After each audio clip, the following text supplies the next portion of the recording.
My name's Emily. I'm in the sales team at EA Technology, been here for just shy of 2 years now, and I will be going through the managed survey system with my colleague Dave, also in the sales team.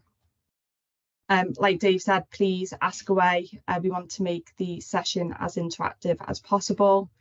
If we don't know any answers to any questions, we will get one of our technical team to help as well. I can always get back to you after. I will run through the first half of the webinar and touch on what the managed survey system is, and then I will hand over to Dave, who will do a demo. I know we've just had a few more joining as well. Okay, right, so I'll start off on the managed survey system.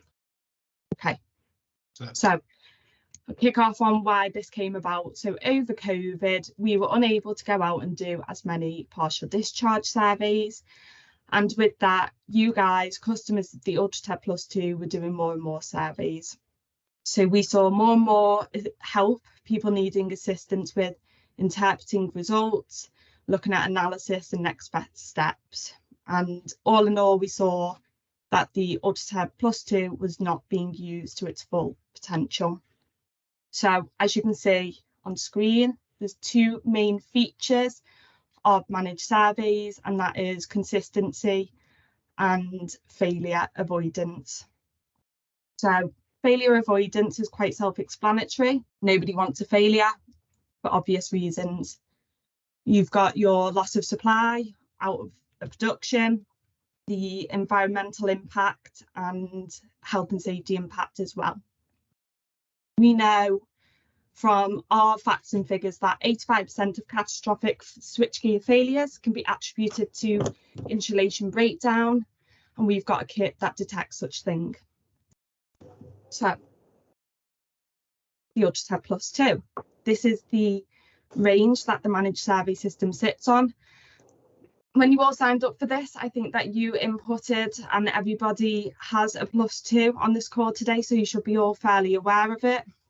Chances are you're all using the kit very differently. So some of you may be experienced users, some routine users, or some infrequent users. The fact is, you're not probably going to be taking all of the functions and using it to the best ability. So the managed survey system brings all of these features to the front and centre. The second component is consistency, and I will speak about that on the next few slides, but as a whole, this is about ensuring that your surveys are done at the right time, you're taking the right measurements every time, you're planning and collecting all of your data in a consistent manner, and you're making sure it's repeatable for all of your future surveys. Your results are then comparable because they've all been taken in the exact same way. So then you can then look at your comparisons, build up an evidence base, and really start to support any intervention and investment decisions. So the first part here is consistent planning, and this is about setting up your survey. It's saying, what do you want to take? What measurement, what partial discharge measurement do you want to take? When do you want to take it? How do you want to take it? Who do you want to take it?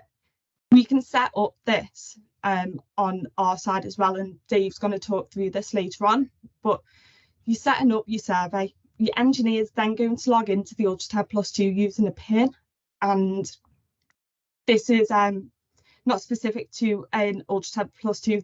So if you've got multiple Ultratec Plus 2s, an engineer can log on to any of them and receive the survey. The survey is then provided in a guided step-by-step mode, so it's really easy to follow. Your results, so your engineer will take the survey and results are automatically uploaded onto the cloud via Wi-Fi. Excuse me.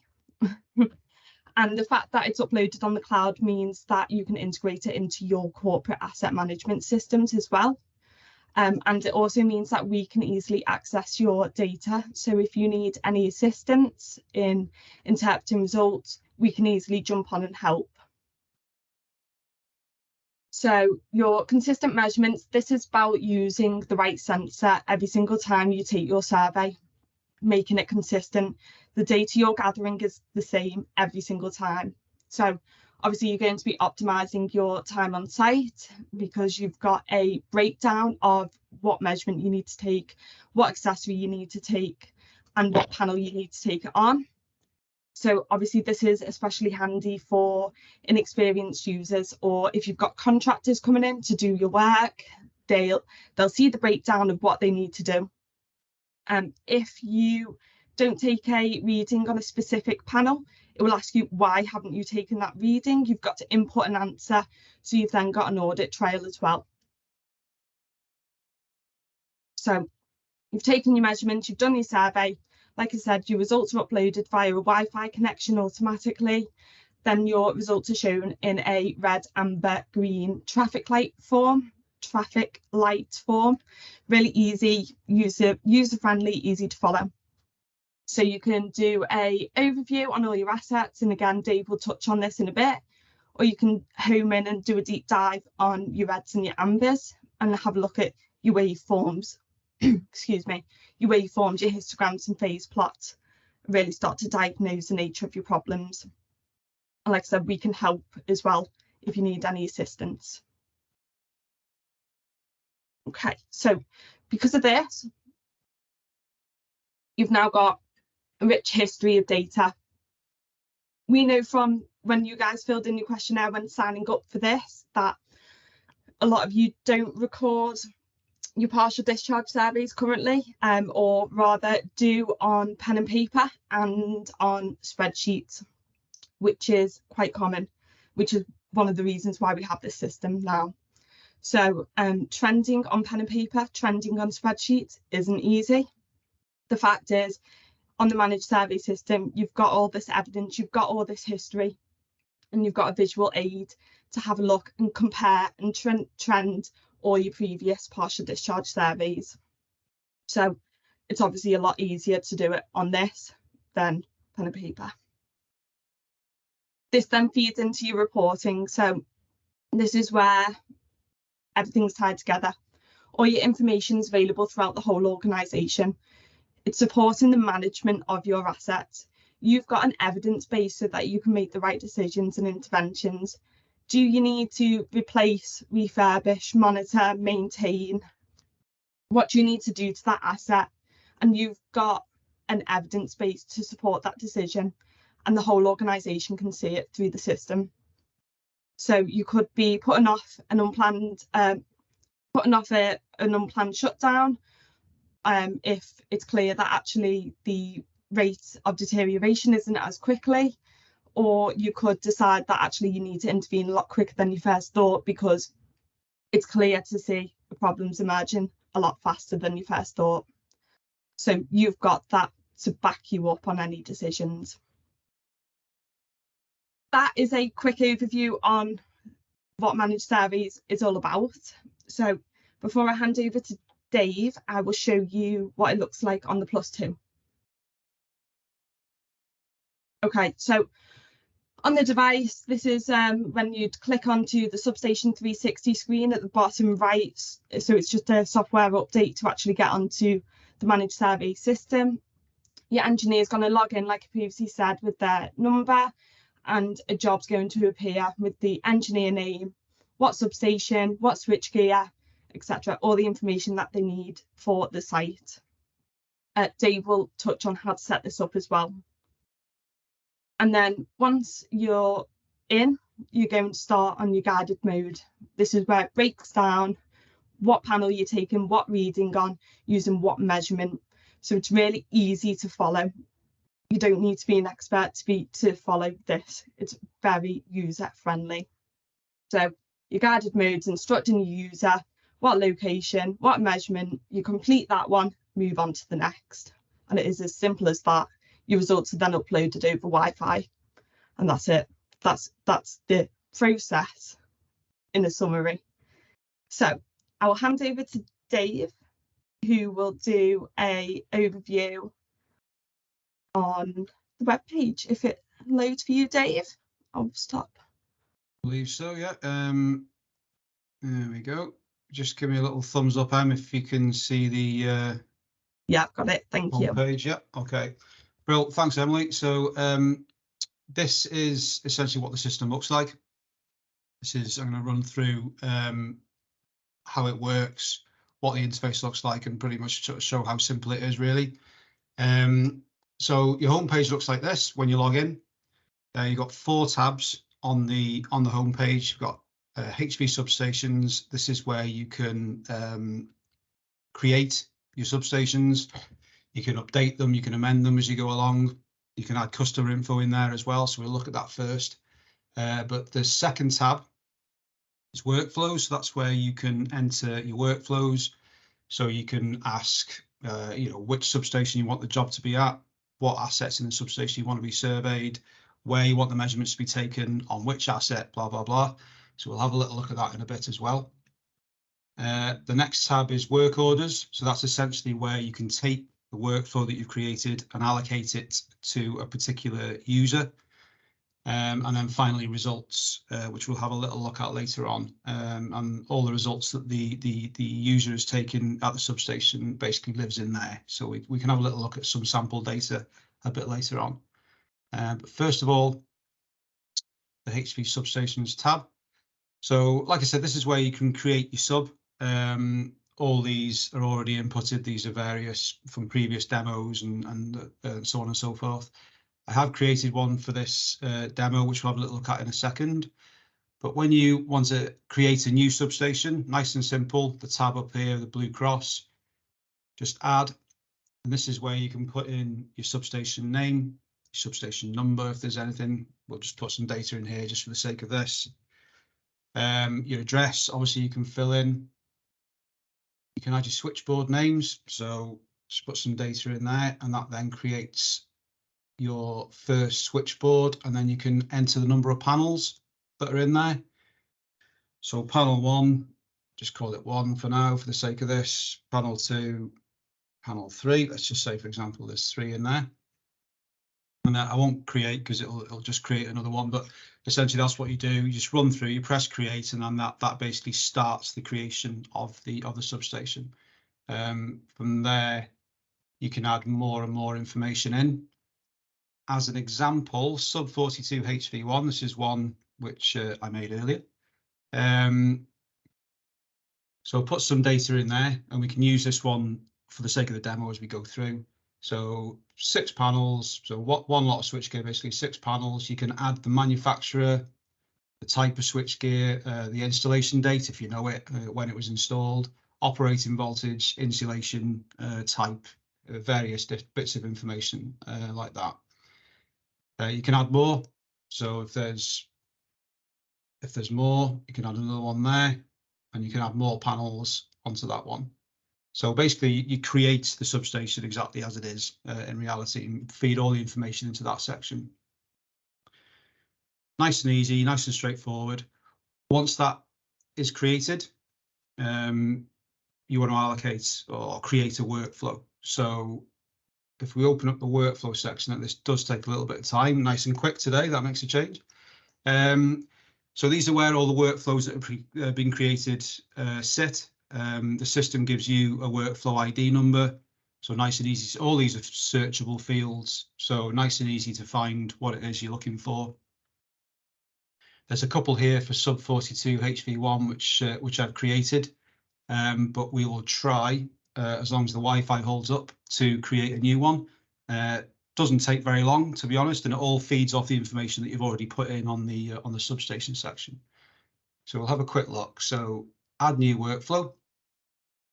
You can put any information in here you want. You can give it a title, whatever it is you want. We'll just call it PD survey. I don't know, 6 month survey. So let's say, for example, you're doing 6 monthly surveys at this sub that you're going to do the workflow for. Click next. That opens up this box, and here you can start to fill the information as to exactly how you want the survey to look. So you've got the background condition checks here, so you can ask the engineer to take background readings, so background metal for the TED readings, air, the ultrasonics, and why not? We'll ask them to do the temperature and humidity as well for this one.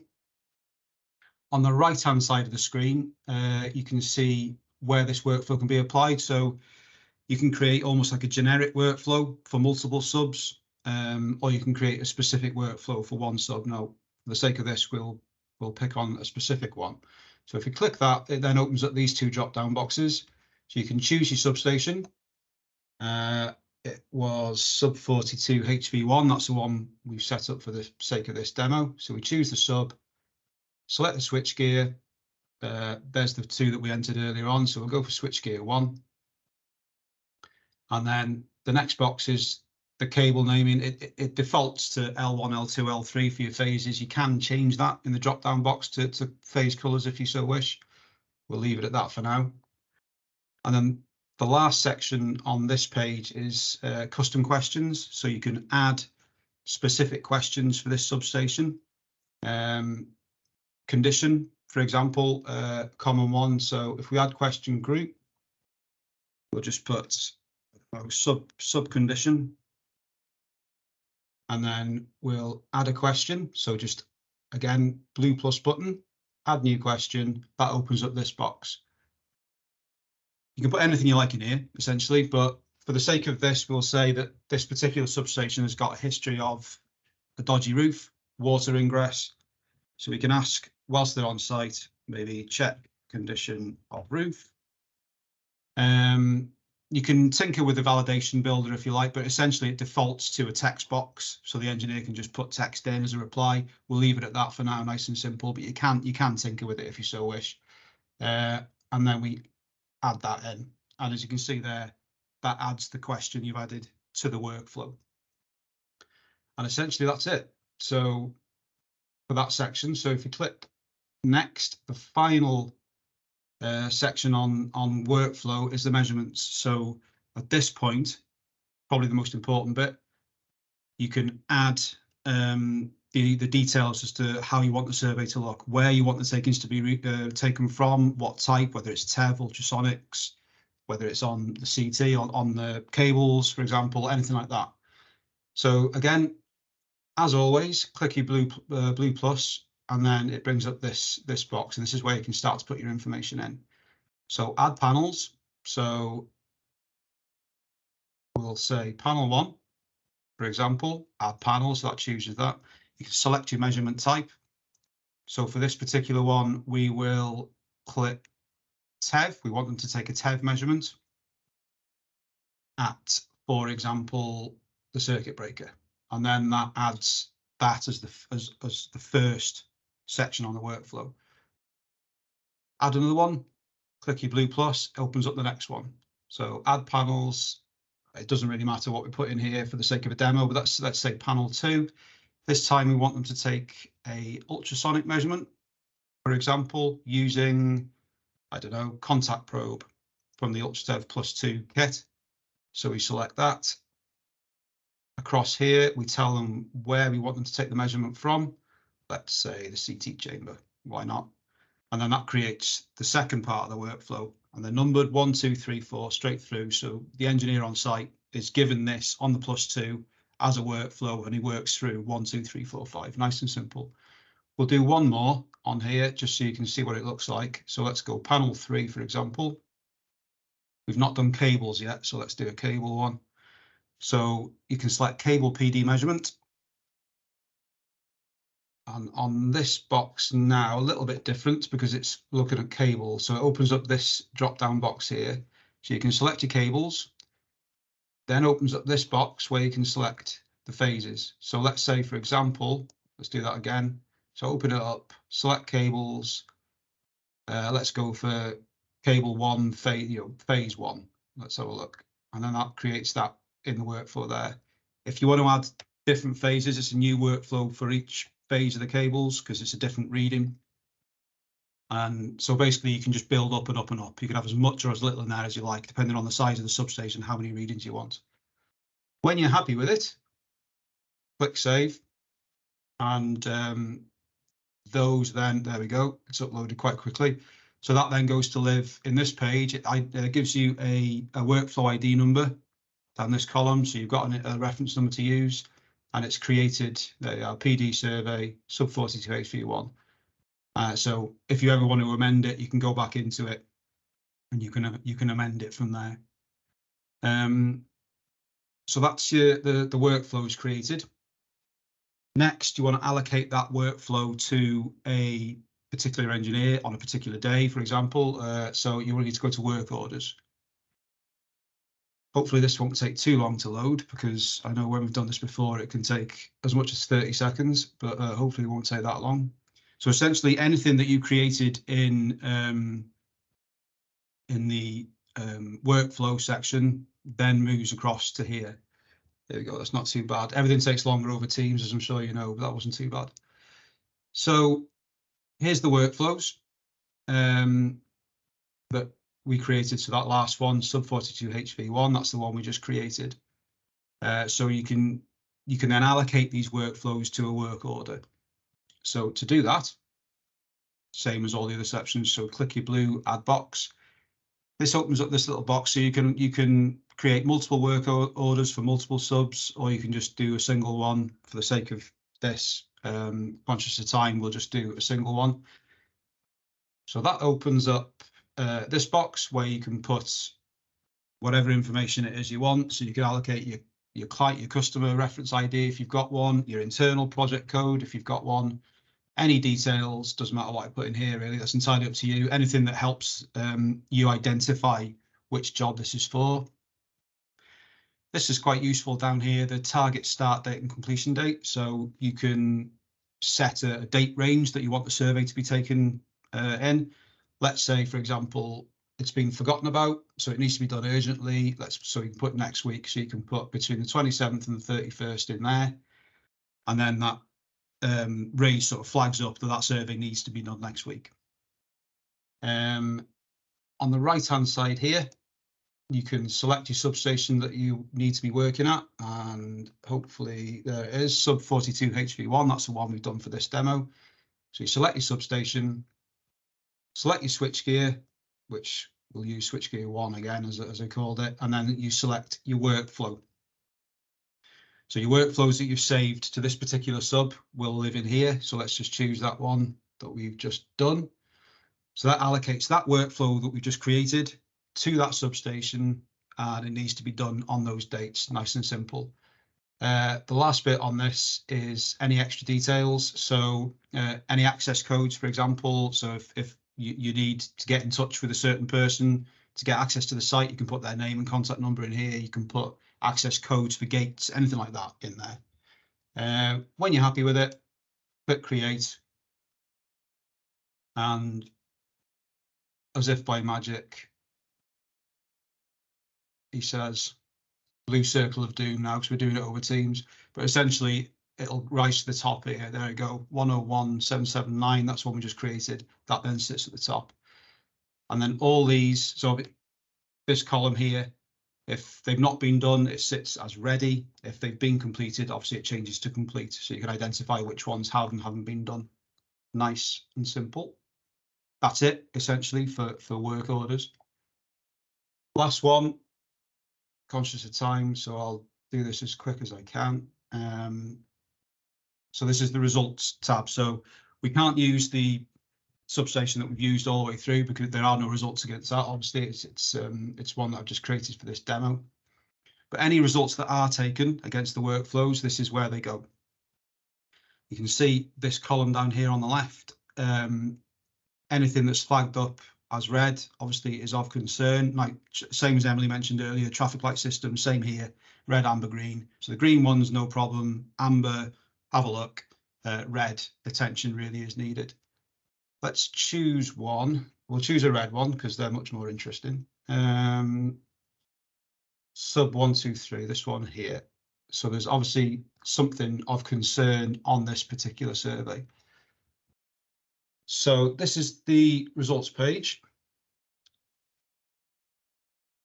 And all the information that the engineer's taken on site and has inputted into the Ultrasev Plus 2 then is filled in here. So you can see here the date of the survey, the job number. This is everything going back to what we allocated earlier on when we created the job. the engineer name, so who's done it. This section here, the engineer can add any comments, anything that's not on the workflow. So, for example, they could go in and find a trip hazard that needs to be sorted out. Well, they can put that information in there. Anything essentially they can put in there. Substation. So this goes back to when we created the sub. So there's some of the information there. The switchgear type again goes right back to the beginning. So that then just follows through. Down the bottom here, conditions. If you remember earlier on when we created the workflow, we asked for background checks to be made. Well, that's where this information sits. So you can see here the engineer's taken some background readings and the temperature and humidity, and that's where they go. On the right-hand side of the screen, the most important bit, I guess, is the results. So you can see here there's 7 panels in this particular substation, and we've asked the engineer to take certain readings. So let's pick on one of these. So we've asked them to do a TEV measurement on the circuit breaker. Let's have a look what that looks like. So you can see here the panel number, where it was taken. This section here gives you the reading from the +2, so picked up very low levels. The TEV interpretation here, so the +2 instrument has interpreted that as no concern. On the right-hand side, you get your phase resolve plot, your waveforms, histograms. So you can see nice, steady, straight line, so that there's no concern there.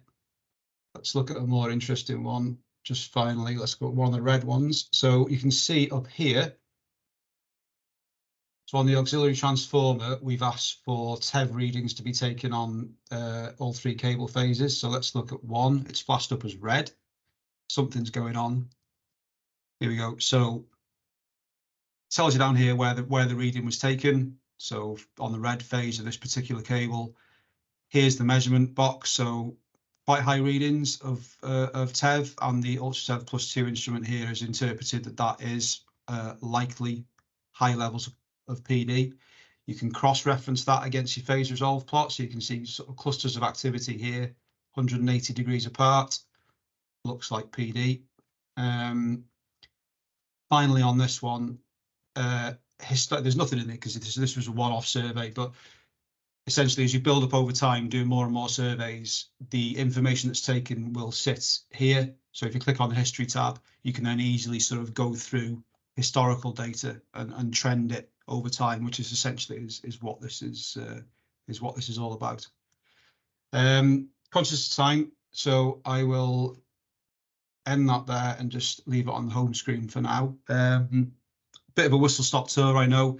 We can do a more in-depth demo for your particular business if you want us to. Just get in touch after the webinar. We can do that and have a bit more of a sort of in-depth look at it. But essentially that's it for now. So I know I'm conscious of time, everyone's busy, we've sort of reached time, but we're happy to take if anybody's got any questions, by all means unmute yourselves and ask now. Yeah, so Dave, Eddie's put a question in the chat about price. So I'll give the example of, I've touched on the chat that it's based on cloud storage, so how much storage you effectively need. So based on one device, if you've got one UltraTEV +2, and on average if you're doing 50 partial discharge surveys on that, with the survey being 100 megabytes, so allowing your media, sound files and photos to be added, that would be £800 per year for that example. So it really does depend on how many surveys you're doing and how much storage you're using, kind of like a pay-as-you-go phone. Hope that helps, Eddie. It's man after my own heart. That'll be if I was on the other end of this, that'd be my question as well. Is how much does it cost? I think essentially the answer is probably not as much as you think. Like Emily's given an example there. Another example, let's say you are doing a little bit more. So if you've got 50 substations doing 2 surveys a year, so that's 100 substations, around about £1,600 a year for all that data. The only additional cost in terms of setup is there is a £50, I think it is, isn't it, per UltraTEV +2 setup fee. Other than that, that's pretty much it. But anybody who's on this call, if anybody ends up actually going further and taking placing an order for this, we'll waive that £50. You deserve something for sitting through this, so we'll give you that. But yeah, that's pretty much it, I think. So unless anybody has got any questions, I'm conscious we've gone just over time and everyone's busy, so we'll leave it there. There is our contact details in the chat as well at the very top. So if you do want to touch base with any questions after, do, and we can help. Okay, so that's it, guys. Thanks for coming, and hopefully speak to you again soon. Bye for now. Thanks all. Bye now.